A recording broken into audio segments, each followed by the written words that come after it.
Mike. What day it is? It is Wednesday. Hump day. Hump day. It's hump. Oh, shit. Hey, man. Stoop kid never leaves the stoop. All right. Here we go. What's going on, YouTube? Kamikazevondoom here with another Division 2 video. So sit back, relax, grab that popcorn. Don't forget to hit that like. Subscribe if you haven't already. And let me know what you think in the comment section below. But in today's video, it's going to be your weekly vendor reset and must-buys for today, July the 23rd. And this is going to be for both Cassie Mendoza and Danny Weaver. So before we get to both of those vendors, we do have to find the snitch. And the snitch is located in over a dozen different locations throughout the open world. So if you're having problems finding the snitch, make sure to check the comment section, because every single week I tell people to jump in the comment section, tell people where they typically find the snitch or where they found the snitch today to help each other out. So hopefully you can find the snitch today and get to these vendors before they close. Now, just a friendly reminder, all of these vendors open and close every other day. So if you don't find it today, you're going to have to do that again on Saturday, I believe, right? Friday or Saturday. All right, here we go. Now, because my open world difficulty setting is on heroic, I get heroic bounties, and you can see right here that I just received another heroic bounty, and look at that, I've got quite the list. Not too shabby. But now we're looking for the white shopping cart icon on the map. Here's one right here. That's Cassie Mendoza. So let's go over there. Now, my topic for today's discussion is, are these vendors now irrelevant? More specifically, Cassie Mendoza.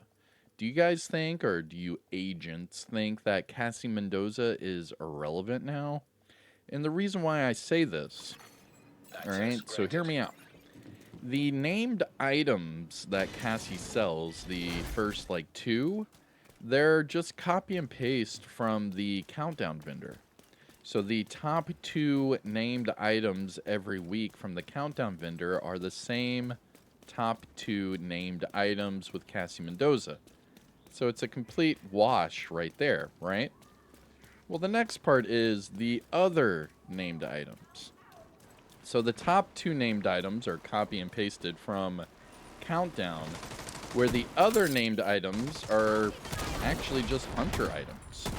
And the crazy part about that... There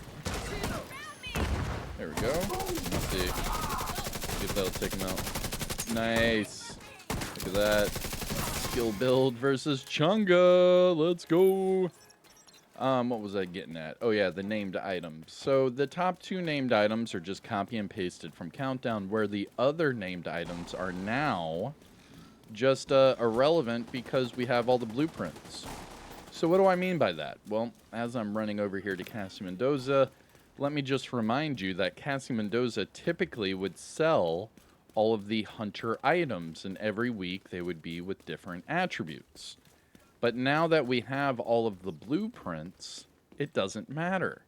So with all of the named items pretty much irrelevant, that's about half of Cassie Mendoza's inventory just right then and there, where the rest of her inventory is just gear set and high-end items. So maybe Cassie is due for a full rework. I mean, I do remember back in year 2, they were saying that Cassie should be selling exotics, but I guess that's a different story. Here we go. Cassie Mendoza, timestamp it, do whatever you need to. Here we are. Checking out this fine merchandise. And starting off at the top, we have the Cabaret and the Henry, or Henri. Now, both of these are at the countdown vendor, like I told you.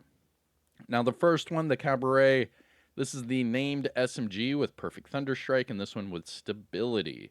The other one, the Henri, is the named Electrique chest piece. This one, skill damage, weapon handling, and Perfect Companion. For the hunter items, remember you should have all 3 of these blueprints now, and if you don't, check it out with Anaya at the base of ops. She should give you all of these blueprints for free. Anyways, here's the Shield Splinterer. This one, crit damage and Perfect Optimist. The next one, Hunter Killer, health and skill haste. And then the Huntsman with crit chance.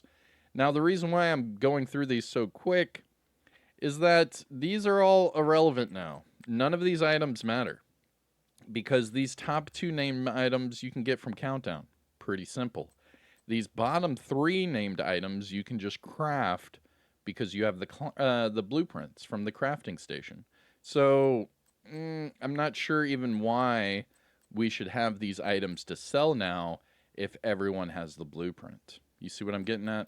I don't know. Maybe it's just me. Next up, we have our gear set items, starting with the measured assembly. This is the backpack with repair skills. That's not bad. Next, we have a Aegis chest piece with hazard, Eclipse protocol gloves with weapon handling, hardwired knee pads with crit damage, ongoing directive holster. Ooh, that's a really good ongoing directive holster. Pick that one up. I'm going to pick that one up. And finally, a Heartbreaker mask with repair skills. Going to the high-end items, we have a Police UMP Swap Speed Eyeless, PX4 with Crit Chance and Eyeless, a Providence backpack with Headshot, Armor Regeneration, and Clutch. I mean, all of these items I remember talking about yesterday. So this just further pushes the reason why Cassie Mendoza either needs a full rework or she's just completely irrelevant. And finally, for the high-end gear items, we have a Habsburg pair of knee pads with max health and hazard. Going to the mods, we have Crit Chance 4.9 and Drone Deflect Duration 6.7. Or how about this? Get rid of Cassie Mendoza and give us back the Thieves' Den. You know, that's my hot take for today. All right, Cassie Mendoza's must-buys, things to look for. I would probably just say the ongoing directive holster. These are not easy to go by. Ongoing directive, you typically have to farm for all your items.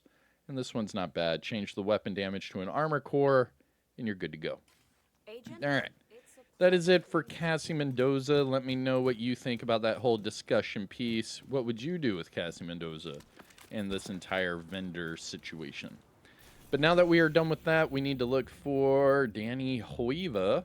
And Danny Weaver is our textiles vendor. Now, the only thing I would say about Danny Weaver's textiles vendor is that we need more things to buy. I think that it should either be, I don't know, maybe unlimited to where you have like one day to just buy as much stuff as you can with your textiles. I mean, textiles, it's a one and done. So if everyone spent all of their textiles, it really wouldn't matter, right? I don't know. The way that they did the scavenging points and everything, I don't really think it would matter at this point, but maybe I'm wrong. I don't know. All right, so for Danny Weaver, you have to have textiles. To get textiles, go to your apparel menu, go to the bottom left into caches, and your bottom cache is called the standard apparel cache. Now, for me, it says all event items are collected, so every single time I open up this cache, I'm going to get a duplicate item. Now, the way the game works is once you get that duplicate item, it will then give you textiles. So check it out. And survey says, I just received 60 textiles for my duplicate camo neck scarf. Not too shabby. All right, so now I'm at 260,000 textiles. Let's see what Danny Weaver has to offer. Timestamp it, do whatever you need to. Here we go. Danny Weaver has 1 exotic, 2 field proficiencies, 3 crossroads, and a crafting material cache. Okay, so we have 7 caches here.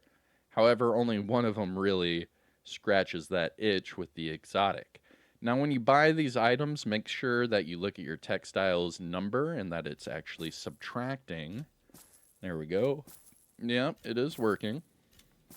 And then whenever you back out, make sure you see them all pop up in the bottom left of your screen.